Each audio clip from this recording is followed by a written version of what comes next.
膨らむほど真っ赤な鮮血だ。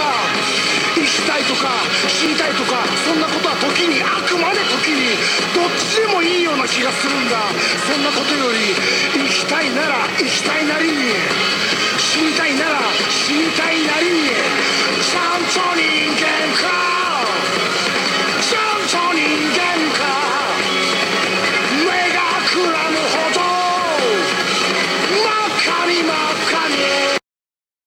これは歌なんかじゃない、ぐずぐずぐずついたかさぶただよ。根こそぎバールでひっぺがして俺が見たいのは鮮血だ。鮮血だ。消し忘れたタバコの煙のようなゆらついた眼差しの青年が物の影を線にして点にしてまた線にしてまた星の裏側にぬるっと消えていく。これは日々なんかじゃない、ぐずぐずぐずついたかさぶただよ。俺的にはギリギリ、あくまで本当にギリギリ。消えてなくなってほしくない。まあそうだな、友達だったぜ。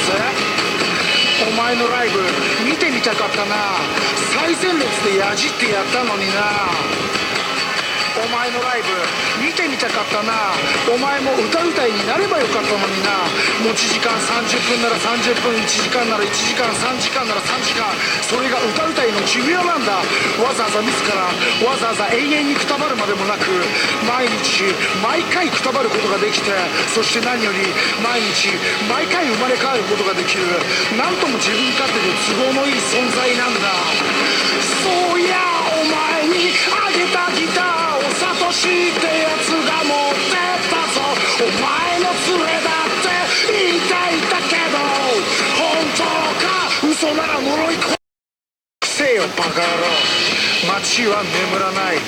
だからこっちが目を閉じるしかないんだ。